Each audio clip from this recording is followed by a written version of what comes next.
Welcome back, Nerdy List aficionados, back to a realm of questions, namely, what if? Marvel is more than happy to entertain pretty much any what if question, which is part of what made their comic series so fun. It's also why it keeps returning and why Disney Plus is set to make it a series. People love contemplating these alternate realities. You all loved it the first time, so we're doing it again. These are the top 10 craziest Marvel what if stories part 2. I'm Sasha, and let's get started.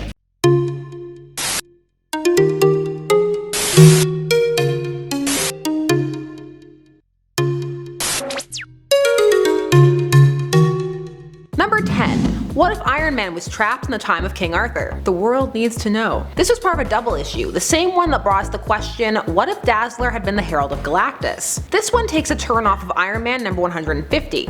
In this tale, Doctor Doom betrays Iron Man and leaves him stranded in the past, back in Camelot, because I mean, where else would you be stranded in a fictional Arthurian story? Despite his genius-level intellect, there just isn't enough around for Iron Man to make a time machine, so he's stuck there, trapped in the past, as Marvel's favorite thing. Say it with me now, a man out of time. So Tony stays there and becomes a Knight of the Round Table, keeping his armor going with solar power. He is dubbed Sir Anthony, Man of Iron, and when Arthur is felled in battle by Mordred, he names him as his successor, so he gets to be king. Not bad, Tony, not bad. Number 9. What if Iron Man had been a traitor? From positive Tony to negative Tony. The people needed to know, again, they just need it. This tale comes to us from 1988, and spins a tale wherein Tony's origin starts off the same, shrapnel in the heart and all that. But in this world, Dr. Jensen didn't buy Tony enough time to finish his armor, and he was kept by his communist captors. He is then wired with an explosive by Chen Lu, who states that if he doesn't betray his country, they will stop his heart. Not just stop it, they're gonna blow it up. As this Tony hasn't gone through his heroic arc, he agrees, and becomes Iron Man, but as a communist spy. He is eventually defeated by the Fantastic Four, and yes, his heart explodes. And so he needs to be kept on life support, until artificial hearts are invented, or until Reed feels like making him one, which in this universe will probably be never. Number 8.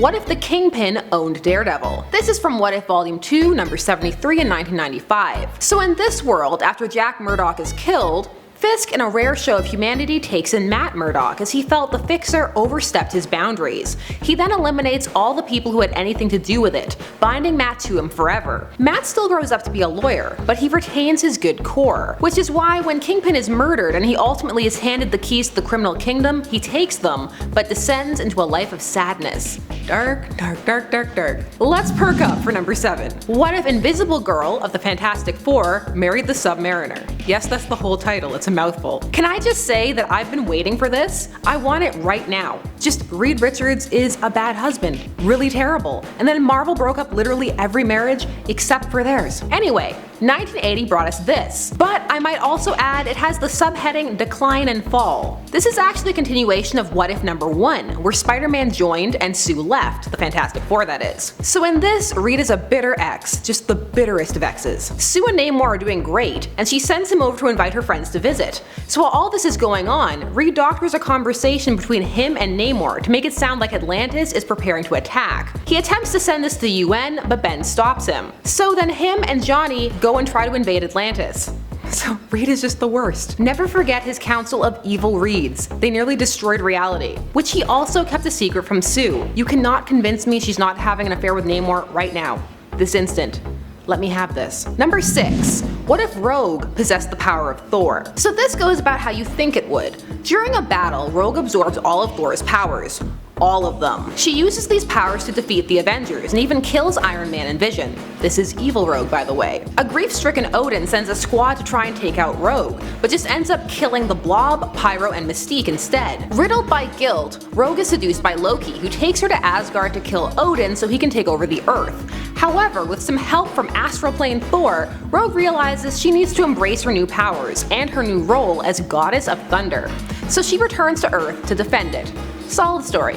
Into it. Number 5. What if Doctor Doom had become a hero? This keeps us in line with the trend of villains becoming heroes, though in Rogue's case, that actually happened. This story comes from the year 1980, and begins with Victor actually taking Reed's advice, so he never has the accident that sends him on his villainous spiral.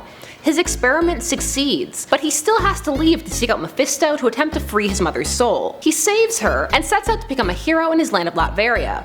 However, he is still egotistical, and ultimately this prevents him from making a key heroic sacrifice that leads to the loss of his love's soul. I'm telling you, stay away from Mephisto. Just don't do it. It's not worth it. Number 4. What if J. Jonah Jameson adopted Spider-Man? Yes, you heard that right. He adopts a teenage Peter Parker too. Let me explain. So in this universe, the rocket that is meant to send Jameson's son into space explodes and kills Aunt May, who was a spectator in the process, which devastates Peter.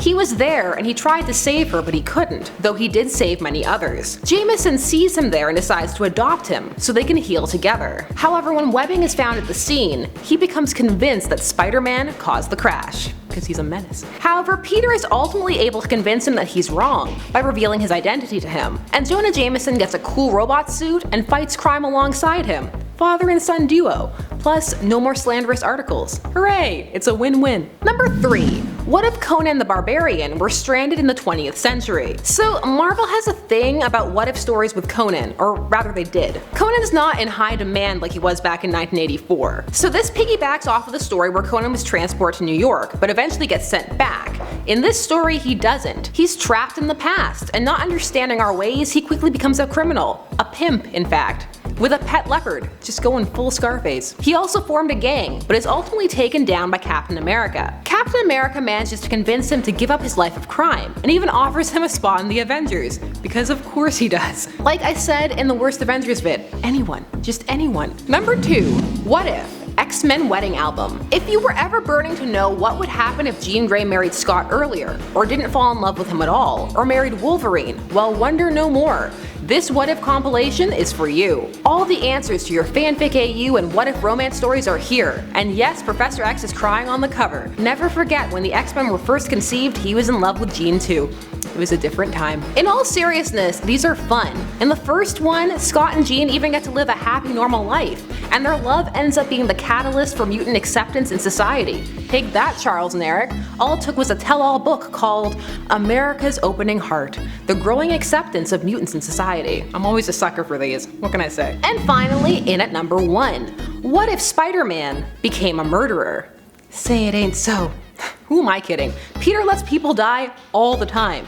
Granted, it's by accident, but still. So in this story, a rage-stricken Peter kills his uncle's killer. He panics and tries to resuscitate him, which means a homeless man sees him. So yup, Jameson hears about it, and those become the news stories. Peter still tries to be a hero and take on the Sandman, but is so thrown that the villain is actually defeated by Flash Thompson. Spidey quits for a while and becomes Kurt Connors' aka the Lizard's lab assistant. He ends up defeating the Lizard, but hold on, this whole issue is narrated from Peter's prison cell. He turned himself in and was found guilty of manslaughter. He insisted on doing time even though they wanted to suspend his sentence. After 2 years, they release him on parole.